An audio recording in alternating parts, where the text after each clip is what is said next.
பாண்டிச்சேரியில அராஜகம் குடியும் கஞ்சாவும் இருந்தா ஏத்துக்கல சரி பாத்துக்கலாம் விட்டுடுங்கன்னு சொல்லிட்டாங்க. ஏன்னா இதுல சம்பந்தப்பட்டவர் அந்த தொகுதி எம்எல்ஏ உடைய ஆளுங்கன்னு சொல்றாங்க. அது நீங்க தான் விசாரணை பண்ணணும். அது மட்டும் இல்ல, ஒரு நிமிஷமா சொல்லிடுறேன்.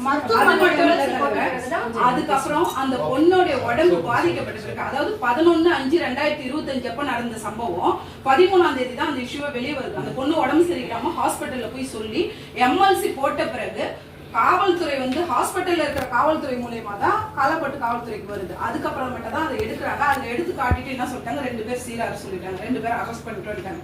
அப்போ இந்த காலேஜுக்குள்ள அந்த 4 பசங்க உள்ள நுழையிறதுக்கு யார் காரணம்? அது அந்த 4 பசங்க யாருடைய உறவினர் அங்க வேலை செய்யறதா சொல்றாங்க. அது மட்டும் இல்ல, அது காலேஜ் அந்த சட்டமன்றத்துடைய ஆளுங்கன்னு சொல்றாங்க, எம்எல்ஏவுடைய ஆளுங்கன்னு சொல்றாங்க.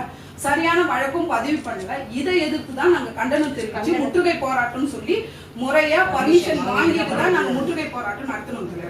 நாங்க நடத்து இருக்கும்போது நாங்க இங்க உட்கார்ந்து கோஷம் போட்டோம். அப்போ ஆய்வாளர் ஆய்வாளர் என்ன சொல்றாருன்னா, ஏன் எல்லாம் வேடிக்கை பாக்குறீங்க, இந்த கூட்டத்தெல்லாம் சொல்லு கூட்டம்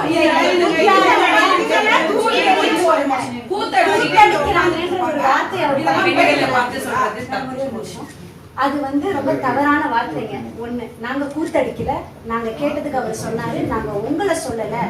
அங்க இருக்கிற பெண்கள்லாம் கண்ட்ரோல் பண்ணிட்டு இருக்காங்க இல்லையா, காவல் அதிகாரிகளை சொன்னோம்.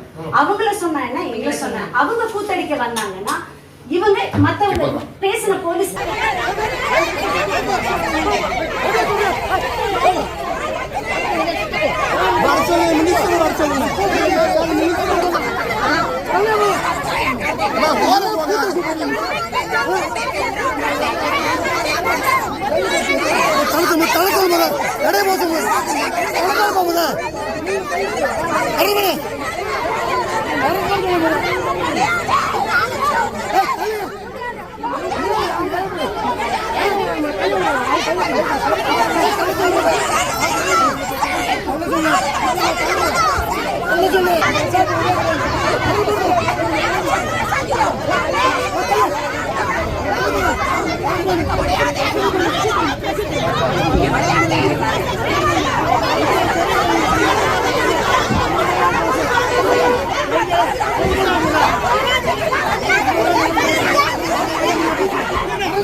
கண்டிக்கின்றோம்.